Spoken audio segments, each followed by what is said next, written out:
Hello friend, स्वागत है dream job अड्डा एजुकेशनल यूट्यूब चैनल पे। तो आरआरबी जेई सीबीटी 2 की नॉन टिक की क्लास नंबर 4 है। इन चारों क्लास में हम प्रीवियस ईयर में आए हुए नॉन टिक के जितने भी क्वेश्चन हैं उन सारे क्वेश्चन को करा रहे हैं। अभी एक ही क्लास बची है जिसमें सारे क्वेश्चन को हम इंक्लूड कर देंगे। तो आज की जो वीडियो हमारी 19 सितंबर की सेकेंड शिफ्ट की क्लास का है। ठीक है, इसके पहले एक वीडियो हम करा चुके 19 सितंबर के ही को। तो यदि आपको वीडियो पसंद आए तो चैनल को सब्सक्राइब कीजिएगा, वीडियो को लाइक और अपने दोस्तों में शेयर करना मत भूलिएगा। चलिए स्टार्ट करते हैं अपने इस वीडियो को। इसके बाद एक पॉइंट और याद रखिए, इसके बाद जैसे ही ये हमारी वीडियो कंप्लीट हो जाएगी तो टॉप 20 क्वेश्चन की मोस्ट इंपोर्टेंट क्वेश्चन जो भी होंगे सारे एग्जामों को लेके उसकी भी आपको नोट के क्लास करा देंगे जिसमें सारे टॉपिक आपके कवर हो जाएंगे। तो चलिए स्टार्ट करते हैं अपने इस वीडियो को। देखिए, फर्स्ट क्वेश्चन है कि निम्नलिखित में से कौन सा ऊर्जा का नवीकरण स्रोत नहीं। तो सबसे पहले आपको ये पता होना चाहिए ऊर्जा का कौन सा स्रोत नवीकरण है और कौन सा नवीकरण नहीं है। ये पॉइंट आपके लिए काफी ज्यादा इंपॉर्टेंट है। ठीक है, नवीकरण सोर्स की बात अगर करा जाए, नवीकरणीय सोर्स ये क्या होते हैं? एक ऐसा सोर्स होते हैं, ऐसे सोर्स जो जिनका हम जितनी भी बार प्रयोग करेंगे उपयोग करेंगे वो समाप्त नहीं होंगे। तो यहाँ पास आप लिख सकते हैं जिन्हें जिन्हें बिना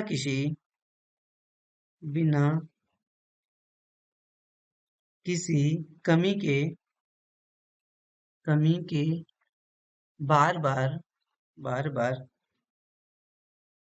उपयोग कर सकते हैं। ठीक है, या फिर उपयोग किया जाता है, प्रयोग किया जाता है। अगर इसका एग्जाम्पल चाहिए, आपके एग्जाम्पल जो होंगे, उदाहरण अगर लिखना चाहते हैं तो इसका आपके जो उदाहरण होंगे, जैसे सौर ऊर्जा हो गई। सौर ऊर्जा इसका उपयोग हमेशा कर सकते हैं, कभी नहीं समाप्त होने वाली। पवन ऊर्जा हो गई, पवन ऊर्जा हो गई, सौर ऊर्जा हो गई, पवन ऊर्जा हो गई एंड ज्वार ऊर्जा हो गई। ठीक है, ज्वार ऊर्जा, ये ऊर्जाएं जो होती हैं ये कौन से सोर्स में आते हैं? नवीकरणीय सोर्स में आते हैं। ठीक है, तीनों। देन इसके बारे में कुछ और इंपॉर्टेंट पॉइंट्स लिख सकते हैं। ये जो नवीकरणीय सोर्स होते हैं ऊर्जा के, ये पर्यावरण के अनुकूल होते हैं। ये पर्यावरण के अनुकूल होते हैं, अनुकूल होते हैं। ठीक है, एक पॉइंट और लिख सकते हैं कि ये इनकी जो मात्राएं होती हैं वो सीमित नहीं होती, यानी कह सकते हैं असीमित है, असीमित मात्रा में उपलब्ध होते हैं, मात्रा में है। ठीक है, इतने पॉइंट्स काफी हैं। इसके जस्ट अपोजिट बात की जाए, नवीनीकरण। ठीक है, नवीकरणीय सोर्स, ऊर्जा सोर्स बोलते हैं, ऊर्जा का सोर्स। ठीक है, ऊर्जा स्रोत या सोर्स, ऊर्जा स्रोत। इसके अंतर्गत क्या है कि इसमें देखिए नवीकरणीय का जस्ट अपोजिट है। इनका उपयोग हम बार बार नहीं कर सकते, ये जल्द ही खत्म हो जाएगा एक सीमित समय के बाद। ठीक है, तो इसी का जस्ट उल्टा कर लीजिएगा, मैं लिख नहीं रहा। इसके कुछ उदाहरण आपको बता दे रहा हूँ कि उदाहरण से ही आपका क्वेश्चन आता है। उदाहरण में जैसे आपका कोयला हो गया, कोयला, कोयला एक समय के बाद खत्म हो जाएगा। ठीक है, जैसे बायोमास हो गया, बायोमास में सारे आ जाएंगे। ठीक है, बायोमास। ठीक है, यहाँ पास बायोमास में एक मिनट थोड़ा सा, ये आपका, ठीक है, हाँ, बायोमास हो गया। देन बायोमास के बाद एक और लिखिए जीवाश्म ईंधन। ठीक है, जीवाश्म ईंधन, ये आपका किसका? अनवीनीकरणीय का हो जाएगा। ठीक है, जीवाश्म ईंधन। तो यहाँ पास कुछ पॉइंट ऐसे थे कि ये जो है नवीकरणीय क्या थे? पर्यावरण के अनुकूल। ये क्या होंगे? ये आपके पर्यावरण के अनुकूल नहीं होंगे। तो सिंपल सा लिख सकते हैं, पर्यावरण के अनुकूल नहीं है। ये क्या है? पर्यावरण के अनुकूल नहीं है। देन एक पॉइंट है, ये सीमित नहीं है, यानी ये सॉरी ये सीमित है, असीमित नहीं है, ये सीमित है। इनकी मात्रा जो है वो सीमित है, सीमित मात्रा में उपलब्ध है। ठीक है, एक पॉइंट और बताना आपको भूल गया, अगर इसकी आपको पीडीएफ चाहिए, अगर इस वीडियो की आपको पीडीएफ चाहिए तो उसके लिए यहाँ पास देखिए टेलीग्राम चैनल दिया हुआ, इस चैनल पे आप जाके विजिट कीजिएगा तो वहां पास आपको टेलीग्राम मिल जाएगा और वहां से आप इसकी पीडीएफ को डाउनलोड कर सकते हैं, या वीडियो के डिस्क्रिप्शन में हम टेलीग्राम के लिंक ही डाल देंगे, तो वहां डायरेक्ट क्लिक करके भी आप टेलीग्राम पे डायरेक्ट पहुंच सकते हैं और वहां से इसकी पीडीएफ, इस लेक्चर की पीडीएफ को डाउनलोड करते हैं। जितनी भी पीडीएफ आएंगी सारे आपको टेलीग्राम पे मिलेंगे, जितने भी वीडियोज होंगे, ठीक है। चलिए नेक्स्ट क्वेश्चन पे चलते हैं। नेक्स्ट क्वेश्चन है सेकंड नंबर क्वेश्चन है, ठीक है। ये क्या है? राष्ट्रीय हरित न्यायाधिकरण एनजीटी के प्रथम अध्यक्ष के, तो काफी अच्छा क्वेश्चन है और एनवायरमेंट का क्वेश्चन है। तो ये लोकेश्वर सिंह, ठीक है। ये आपके कौन हो जाएंगे? न्यायमूर्ति लोकेश्वर सिंह। ऑप्शन नंबर इसका क्या होगा? ए करेक्ट हो जाएगा, ठीक है। एनजीटी से काफी इंपॉर्टेंट क्वेश्चन बन सकते हैं, एनजीटी से काफी इंपॉर्टेंट क्वेश्चन बनते हैं, ठीक है। देखिए इसकी स्थापना कब हुई थी? बिल्कुल आ सकता है। इसकी स्थापना कब की गई थी? 2010 में। एनजीटी जो राष्ट्रीय हरित न्यायाधिकरण की स्थापना कब की गई? 2010 में की गई थी। लेकिन इसको बनाया क्यों गया था? इसको कुछ रीजंस होंगे कि इस आयोग को बनाया गया था। तो इसको बनाया गया था पर्यावरण संरक्षण और वनों तथा वन्य प्राकृतिक संसाधनों के संरक्षण से संबंधित मामलों को शीघ्र निपटारा करने के लिए। जब भी आए क्वेश्चन आ जाए कि हम कोई भी पर्यावरण संबंधित कोई भी इशू आया है उसको तुरंत निपटारा करना है, तो वो किसके पास जाएगा? ये एनजीटी के पास जाएगा, ठीक है। इसका फुल फॉर्म देखिए, ये हिंदी में तो लिखा है, अगर इंग्लिश में भी आएगा तो आप लिख सकते हैं, नेशनल ग्रीन ट्रिब्यूनल बोलते हैं इसको, नेशनल ग्रीन ट्रिब्यूनल बोलते हैं, ट्रिब्यूनल बोलते हैं, ठीक है, ट्रिब्यूनल। और ठीक है, इतने पॉइंट काफी इंपॉर्टेंट है। एक चीज पॉइंट और बहुत ज्यादा एग्जाम में आया जाता है, आता है कि पर्यावरण संरक्षण अधिनियम कब आया था? पर्यावरण संरक्षण अधिनियम, अधिनियम कब आया था? ये आपका 1986 को आया था, ठीक है। पर्यावरण संरक्षण अधिनियम 1986 में आया था। देन नेक्स्ट क्वेश्चन है मैक एड्रेस का, है मैक एड्रेस कितने बिट का है? तो ये आपका हो जाता है 48 बिट का है। महासागर पृथ्वी की सतह का कितना प्रतिशत है? तो महासागर जो होता है आपका कितने परसेंट हो जाएगा? ये हो जाता है आपका, ये आपका होता है 71%। तो ऑप्शन नंबर इसका जो होगा डी करेक्ट होगा कि 71% होता है महासागर पृथ्वी, यानी कि टोटल वाटर जो होता है वो पृथ्वी के जो टोटल सतह है उसका 71% है। एंड देन कुछ पॉइंट, एक पॉइंट और है कि ये जो टोटल वाटर अवेलेबल है, ठीक है, टोटल वाटर का ताजा पानी कितना है और खारा पानी कितना है, इसको भी लिख लीजिए। इस पानी का जो ताजा पानी है, ताजा पानी यानी कि पीने योग्य पानी जिसको बोलते हैं, वो मात्र आपका 2.5% है, ठीक है। एंड जो खारा पानी है, खारा पानी जिसका उपयोग नहीं कर सकते पीने में, ये आपका 97.4% के आसपास है, ठीक है। खारा पानी कहाँ है? समुद्र में पाया जाता है, महासागर, समुद्र, इन सब चीजों में पाया जाता है। ताजा पानी जैसे आपको कुएं से ले गए या हिमनद से मिल गया, इन सब चीजों से आपको ताजा पानी मिलेगा, ठीक है। देन नेक्स्ट क्वेश्चन है विद्युत बल्ब समानते कौन सी गैस भरी जाती है? तो विद्युत बल्बों में आपकी नाइट्रोजन गैस भरी जाती है। नाइट्रोजन के साथ आर्गन भी होती है, तो यहाँ पर लिख सकते हैं विद्युत बल्बों में, विद्युत बल्बों में नाइट्रोजन, नाइट्रोजन और आर्गन, आर्गन जैसी, कैसे? विद्युत बल्बों में नाइट्रोजन और आर्गन जैसी निष्क्रिय गैसों को भरा जाता है, ठीक है, निष्क्रिय गैसों को भरा जाता है, ठीक है। इस पॉइंट को आप नोट डाउन करिएगा, ठीक है। अगर नाइट्रोजन, देखिए यहाँ पास नाइट्रोजन की बात करेंगे तो नाइट्रोजन का सिंबल क्या होता है? इसको एन से रिप्रेजेंट करते हैं, एन से रिप्रेजेंट करते हैं। अगर इसकी बात करें परमाणु क्रमांक भी आपको पता होना चाहिए नाइट्रोजन का, परमाणु क्रमांक होता है इसका 7 होता है। एक पॉइंट और यहाँ पास है कि नाइट्रोजन जो होती है वायु में 78% होती है। तो वायु जो होती है, वायु में 78% नाइट्रोजन होती है। नाइट्रोजन वायु में कितने परसेंट होती है? 78% होती है। एंड इसकी खोज किसने की थी? ओके, यहाँ पास थोड़ा नीचे देख लीजिए, नाइट्रोजन की जो खोज की थी किस वैज्ञानिक ने की थी? तो डैनियल रदरफोर्ड ने, डैनियल रदरफोर्ड ने की थी, ठीक है, रदरफोर्ड ने की थी। तो ये क्वेश्चन आ चुका है, रिपीटेड क्वेश्चन है, इसीलिए मैं इसको करा दी। और 1972 में की थी, सॉरी 1772 में, 1972 नहीं 1772 में इसकी खोज की थी। यदि एक मोल कार्बन परमाणुओं का भार 12 ग्राम है तो कार्बन के एक परमाणु का द्रव्यमान कितना होता है, ठीक है। तो एक फॉर्मूला होता है, उस फॉर्मूला को आप लिख लीजिए, उससे ही सारे आपके जिस प्रकार के क्वेश्चन निकल आएंगे, ठीक है। किसी तत्वों का जो एक परमाणु का आधार जो होगा, लिख सकते हैं, किसी तत्व के एक परमाणु का भार बराबर क्या होता है, परमाणु का भार, जो भी परमाणु लेना है उसका भार, अपॉन जो होता है एक मूल्य कह सकते हैं, या फिर कह सकते हैं अवोगाड्रो संख्या, ठीक है, अवोगाड्रो संख्या, या फिर ठीक है, या फिर इसी को एक मोल भी बोलते हैं। देन यहाँ पास कितने दिया हुआ है, कितने ग्राम वेट दिया हुआ है, 12 ग्राम का वेट दिया हुआ है। अवोगाड्रो संख्या कितनी होती है, इसको याद रखिएगा, कई बार एग्जाम में भी आ जाता है। अवोगाड्रो संख्या 1 मोल बराबर क्या होता है, तो ये होता है 6.022 इंटू 10⁻23 ग्राम होता है। जब आप इसको सॉल्व करेंगे ऊपर जाएगा तो ये आपका 1.99 के आसपास आएगा। 10 की पावर जो 23 था वो हो जाएगा 10 की पावर -23 ग्राम।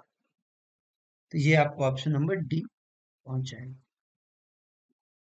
देखिए, सोर्स डेटा एंट्री में डिवाइस में ओएमआर का फुल फॉर्म पूछा है। देखिए, तो फुल फॉर्म से भी क्वेश्चन आ जाते हैं, ठीक है। ओएमआर का फुल फॉर्म होता है ऑप्टिकल मार्क रिकॉग्निशन। तो ऑप्शन नंबर इसका सही हो जाएगा, ऑप्टिकल मार्क रिकॉग्निशन, ठीक है। कुछ और अगर इंपॉर्टेंट पॉइंट्स लिखना चाहते हैं, फुल फॉर्म लिखना है, तो उसको भी मैं लिखा देता हूँ।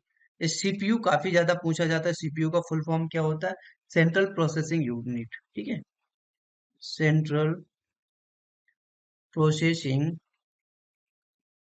प्रोसेसिंग यूनिट आपका सीपीयू का फुल फॉर्म होता है। यूएसबी भी आता है, कई बार एग्जाम में पूछा गया है। यूएसबी का होता है universal serial bus, universal serial bus. Then आप एक दो पॉइंट और लिख सकते हैं, एस, ठीक है, एस, इसे बोलते हैं स्विच्ड मोड पावर सप्लाई, इसे बोलते हैं switched mode power supply, switched mode power supply इसको बोलते हैं। देन एक और लिख दीजिए, कैड लिख लीजिए, CAD, computer aided design, computer aided design, ठीक है। देन एक और लिख लीजिए, ये भी काफी ज्यादा पूछता है, HTTP, ठीक है, hyper text transfer protocol, hyper text transfer protocol, ठीक है, प्रोटोकॉल। देन नेक्स्ट क्वेश्चन पे चलते हैं। आपका 8 नंबर क्वेश्चन जो हो जाएगा, MS एक्सेल में वे कौन सा शॉर्ट की है, शॉर्ट की बात करें, जिसे दबा के आप पूरी रो को चयन कर सकते हैं, तो ये आपका हो जाएगा शिफ्ट प्लस स्पेस बार, ठीक है। कुछ हम शॉर्ट कीज को इस वीडियो में डाल दिए हैं, आप उसको देख सकते हैं। तो यहाँ पर सारी शॉर्ट कीज हैं, कंट्रोल से रिलेटेड सारी शॉर्ट कीज हैं, इन सबको आप देख लीजिएगा, ठीक है। जैसे कंट्रोल ए में होगा सिलेक्ट ऑल होता है, कंट्रोल बी टॉगल बोल्ड करने के लिए होगा on the current selection, control C जो होता है कॉपी करने के लिए, कंट्रोल डी है copy the first cell and selected download. ये सब चीजों को मैं इसीलिए डाल दिया हूँ ताकि आप खुद अच्छे से देख सके। यहाँ जो इम्पोर्टेंट है वो, जैसे ये तीनों तो बहुत ही इंपॉर्टेंट है, सारे तीनों याद हो कट करने के लिए, वाई रिपीट द, ठीक है, जेड अंडू के लिए रीडू अंडू, ठीक है, एंड ये सेव हो गया। कंट्रोल एन होता है क्रिएट न्यू वर्कशीट के लिए होता है, सेव करने के लिए यू, टॉगल के लिए टॉगल, अंडरलाइन करने के लिए यू होता है, कंट्रोल प्लस यू करेंगे तो अंडरलाइन हो जाएगा, ठीक है। ये सब चीजों आपको देख लीजिएगा, ठीक है। के से देखिए, ये वाला काफी इंपॉर्टेंट है, हाइपर लिंक के लिए कंट्रोल प्लस के दबाते हैं, तो इसको आप देख लीजिएगा, ठीक है। चलिए नेक्स्ट क्वेश्चन पे चलते हैं। मिनती मिश्रा किससे संबंधित है, मिनती मिश्रा जो है ये आपकी किससे संबंधित है, उड़ीसी से संबंधित है, ठीक है। जो है आपकी मिनती मिश्रा संबंधित है उड़ीसा से। भरतनाट्यम किस राज्य का है, भरतनाट्यम जो है आपका तमिलनाडु से, तमिलनाडु राज्य का है, तमिलनाडु राज्य में। और भरतनाट्यम से संबंधित कौन कौन से काफी इंपॉर्टेंट्स हैं, इससे रिलेटेड आ सकता है, जैसे यामिनी कृष्ण मूर्ति, यामिनी कृष्ण मूर्ति जो है आपकी, कृष्ण मूर्ति किससे संबंधित है, भरतनाट्यम में संबंधित है। लक्ष्मी विश्वनाथ भी आपकी इससे संबंधित है, लक्ष्मी विश्वनाथ, ठीक है, लक्ष्मी विश्वनाथ हो गया। मल्लिका साराभाई भी यही से संबंधित है, आप इसको लिख ही लीजिए, ठीक है, मल्लिका साराभाई, ठीक है, मल्लिका साराभाई भी आपका संबंधित है भरतनाट्यम से। एक है, एक और आप लिख सकते हैं, मृणालिनी साराभाई, ठीक है, हम इसको लिखते हैं सारा, ओके। ये आपके सारे संबंधित हो जाएंगे भरतनाट्यम से, ठीक है। आपका जो कथकली, कथकली किस राज्य का है, कथकली किस राज्य का है? ये आपका केरल राज्य का है, केरल राज्य का है। और जिसे संबंधित एक दो लोग को लिख सकते हैं, जैसे गोपीनाथ हो गया, गोपी, गोपीनाथ हो गए। देन आपका है रीता गांगुली भी इसी से संबंधित है, रीता गांगुली हो गई, गोपीनाथ हो गया, रीता गांगुली हो गया। कोट्टाकलम भी है इसे, ठीक है, इसको भी लिख लीजिए, काफी इंपॉर्टेंट है। कोट्टाकल, कोट्टाकल शिव रामन, ठीक है, शिव रामन भी आपका संबंधित किससे है, कथकली से, कथकली से, ठीक है। एक कथक को भी आप लिख सकते हैं, यहाँ पर थोड़ा सा इंपॉर्टेंट है। कथक किस राज्य का है शास्त्री, ये आपको किसका है, उत्तर प्रदेश का, यूपी का, उत्तर प्रदेश से संबंधित लोगों को भी लिख सकते हैं। इससे संबंधित है बिरजू महाराज हो गए, जैसे बिरजू महाराज हो गए, बिरजू महाराज के बाद लच्छू महाराज हो गया, लच्छू महाराज हो गया, बिरजू महाराज, लच्छू महाराज, सीता देवी। ये जो है सारे आपके किससे संबंधित, कथक से संबंधित है, कथक से, ठीक है। एक और होता है, आप लिख लीजिए, यहाँ पर स्पेस नहीं है, मोहिनी अट्टम, मोहिनी अट्टम भी आपको केरल से है। और इसके संबंधित माधुरी अम्मा, माधुरी अम्मा और सुनंदा नायर, बहुत इंपॉर्टेंट नाम है, माधुरी अम्मा और सुनंदा नायर संबंधित है मोहिनी अट्टम से, इसको आप खुद लिख लीजिएगा, ठीक है। विद्युत फ्लक्स की एसआई इकाई क्या है, तो विद्युत फ्लक्स की एसआई इकाई वोल्ट मीटर है, ठीक है, ओके, वोल्ट मीटर है। टेस्ला किसकी है, मैग्नेटिक फ्लक्स इंटेंसिटी, या फिर चुंबकीय क्षेत्र की तीव्रता जो है, ये है आपकी चुंबकीय क्षेत्र की तीव्रता, ओके, चुंबकीय क्षेत्र की तीव्रता हो गई। वेबर क्या होता है, चुंबकीय प्रवाह को बोलते हैं, चुंबकीय प्रवाह, ओके। थोड़ा स्पीड अप पे करेंगे, टाइम काफी हो गया है, 10 ही क्वेश्चन हो गया। डोडो विलुप्त हो गया है, ठीक है, ये कारण था, डोडो विलुप्त होने का कारण क्या था, सबसे पहले आप जानिए डोडो है क्या, ठीक है। डोडो जो है ये एक प्रकार का पक्षी है, ठीक है, इसको बोलते हैं उड़ान रहित पक्षी है, उड़ान रहित पक्षी था, बर्ड था ये, जो उड़ नहीं सकता था। और ये कहाँ पाया जाता था, मॉरिशस द्वीप में पाया जाता, मॉरिशस द्वीप में पाया जाता था, द्वीप में पाया जाता था, ठीक है। ये इस समय विलुप्त हो चुका है। विलुप्त होने के कुछ रीजंस होते हैं, क्यों विलुप्त हुआ था, इसका कारण था गैर देसी प्रजातियों के आक्रमण के कारण ये आपका विलुप्त होता है। इसका आंसर जो होगा ऑप्शन नंबर बी हो गया। भारत में भी ये कुछ विलुप्त हो चुके हैं जानवर, ऐसे ऐसे जीव हैं, तो उनके भी नाम लिख सकते हैं, जैसे कि हिमालय बटेर, हिमालय का बटेर जो था, ये अब विलुप्त हो चुका है। सुमात्रा के गेंडे भी, सुमात्रयन गेंडे भी विलुप्त हो चुके हैं, ठीक है। एक और भारतीय आरोच भी, यहाँ पास आप लिख सकते हैं भारतीय आरोच, ये भी आपका इस समय विलुप्त हो चुके हैं। नेक्स्ट क्वेश्चन है, जब किसी पेरिफेरल डिवाइस को ऑपरेटिंग सिस्टम से तत्काल ध्यान देने की आवश्यकता होती है तो ये क्या उत्पन्न करता है, तो ये आपका इंटरप्ट उत्पन्न कर देगा। इसका करेक्ट आंसर जो हो जाएगा वो हो जाएगा ऑप्शन नंबर सी। कुछ और पॉइंट्स अगर लिखना चाहते हैं कि पेज फाइल, ठीक है, पेज फाइल क्या होती है इसके बारे में भी थोड़ा सा पॉइंट लिखें। तो पेज फाइल जो होती है हार्ड डिस्क का एक आरक्षित भाग है, और इसका उपयोग जो होगा रैम में डेटा के लिए रैंडम एक्सेस मेमोरी के विस्तार के रूप में किया जाता है, ठीक है। तो इसको मैं बोल ही दे रहा हूँ, खुद ही लिख लीजिएगा, क्योंकि टाइम काफी ज्यादा हो रहा है, 19 मिनट हो चुका है, और अब 12 क्वेश्चन में पहुंचे। तो देखिए पेज फाइल के बारे में बोल दे रहा हूँ, ठीक है। हार्ड डिस्क पर एक आरक्षित भाग है, और इसका उपयोग रैम में डेटा के लिए रैंडम एक्सेस मेमोरी के विस्तार के रूप में किया जाता है। ठीक है। स्टैक, स्टैक के बारे में भी लिख लीजिए। यह एक लीनियर डेटा स्ट्रक्चर है। ठीक है। स्टैक जो होगा आपका लीनियर डेटा स्ट्रक्चर है। स्टैक में एलिमेंट को केवल एक ही छोर से जोड़ा जाता है या फिर हटाया जाता है। ठीक है। जो स्टैक होगा, जो भी एलिमेंट होते हैं इसमें, उसको एक ही छोर से जोड़ा या फिर हटाया जा सकता है। ठीक है। इसे एल आई एफ ओ को भी जाना जाता है। एल आई एफ ओ मतलब लास्ट इन फर्स्ट आउट। ठीक है। L I F O, L I F O मतलब last, last in and first out. ठीक है। डेटा संरचना भी कहा जाता है। ओके, कहा जाता है। इस पॉइंट को लिख ही लीजिए। ठीक है। चलिए नेक्स्ट क्वेश्चन पे। नेक्स्ट क्वेश्चन है, निम्नलिखित कौन सा 2008 तक गंभीर रूप से लुप्तप्राय प्रजातियों की श्रेणी में था, जिसे बाद में लुप्तप्राय प्रजातियों में अपग्रेड किया गया? तो ये आपका था एशियाई शेर था। देन निम्न में से कौन सा क्लोरीनेट हाइड्रोकार्बन कीटनाशक का उदाहरण है? तो ये आपका होगा टोक्साफिन। टोक्साफिन जो है ये क्लोरीनेट हाइड्रोकार्बन कीटनाशक का उदाहरण है। बाकी जैसे आपका ये ऑक्सामिल है, ये भी आपका एक कीटनाशक ही है। ठीक है।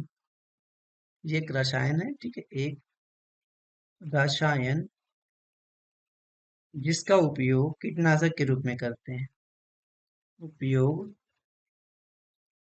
कीटनाशक के रूप में करते हैं। ओके, रूप में करते हैं।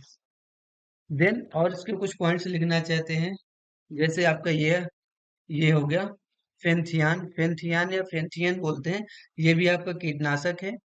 और इसका जो उपयोग कहाँ करें? पक्षी नाशी के रूप में करते हैं। इसका उपयोग कहाँ करते हैं? पक्षी नाशी के रूप में उपयोग किया जाता है। उपयोग किया जाता है। ओके। देन ईमेल एड्रेस के कितने भाग होते हैं? ईमेल एड्रेस को सबको पता है, दो भाग होते हैं। एक यूजर नेम होता है, दूसरा डोमेन नेम। पहला भाग होता है user name. User name plus क्या होता है? Domain name. ठीक है। डोमेन नेम, ये दो भाग होते हैं। नेपा नगर किस उद्योग के लिए फेमस है? तो ये आपका कागज के लिए। ठीक है। अखबारी कागज के लिए फेमस है। ये है कहाँ नेपा नगर? नेपा नगर आपका मध्य प्रदेश में है। मध्य प्रदेश के किस जिले में? बुरहानपुर जिले में। मध्य प्रदेश के बुरहानपुर जिले में है आपका नेपा नगर है। देखना, निम्नलिखित कौन सा विश्व धरोहर स्थल नहीं है? इनमें से कौन सा विश्व धरोहर स्थल नहीं है? इस समय भारत में कितने विश्व धरोहर स्थल कमेंट बॉक्स में करिएगा। तो इस समय 43 है। ठीक है। टोटल नंबर ऑफ 43 विश्व धरोहर स्थल है भारत में। ठीक है। देन आपका देखिए 1983 से स्टार्ट हुआ था इसको। तो 1983 में इसको, यहाँ पास 1983 में 4 साइट को जोड़ा गया था। ठीक है।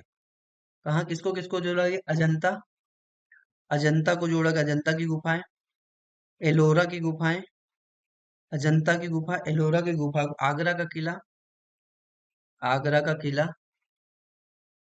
किला और फोर्ट, चार जो थे ताजमहल। ठीक है। इन ताजमहल इन चारों को जोड़ा गया था 1983 में। आपका अजंता और एलोरा ये दोनों कहाँ स्थित है? ये आपका महाराष्ट्र में स्थित है। ठीक है। एंड आगरा का किला और ताजमहल दोनों यूपी उत्तर प्रदेश में। ठीक है। इन पॉइंट्स को याद रखें। अभी 43वां नंबर देखिए, दो तीन याद कर लीजिए। 41वां, 42वां, 43वां। ठीक है। तो 2003 में, सन 2003 ने 23 में दो साइट को जोड़ा गया था। शांति निकेतन, ये सांस्कृतिक है। ठीक है। शांति निकेतन, शांति निकेतन किस राज्य में है? ये आपका वेस्ट बंगाल, पश्चिम बंगाल में है। देन एक और जोड़ा गया था, होयसल का पवित्र समूह। ठीक है। यहाँ पास लिखे, होयसल का पवित्र समूह। होयसल का पवित्र समूह ये किस राज्य में है? ये आपका असम राज्य में है। ठीक है। ओके, सॉरी असम में नहीं, ये कर्नाटक में। एक मिनट, ये कर्नाटक राज्य में। यहाँ पास इसको थोड़ा सा एरर हो रहा है। ठीक है। तो ये आपको किस राज्य में? कर्नाटक राज्य में। होयसल का पवित्र समूह आपको कहाँ है? कर्नाटक राज्य। 2024 में एक साइट को जोड़ा गया था। ये था मोईदम, मोईदम दम, ठीक है, मोइदम जोड़ा गया था। मोइदम कहाँ है? ये आपका असम में था, ठीक है, मोइदम असम में। मोइदम का क्या मतलब होता है? इसका मतलब ये है कि अहोम वंश जो था, राजवंश की टीले दफनाने की प्रणाली होती है। मोइदम जो होता है, अहोम राजवंश के टीला जो होते हैं दफनाने की, टीला दफनाने की प्रणाली को कहते हैं, ठीक है, प्रणाली। चलिए नेक्स्ट क्वेश्चन में चले। भारत में पहली बार ओलंपिक खेल कब आया था? यह आया था 1920 में आया था। देन नेक्स्ट, निम्न कौन सा लोकप्रिय एंटीवायरस की बात करें तो विट डिफेंडर एक एंटीवायरस है। भाई ये सब जो है वायरस के ही प्रकार है।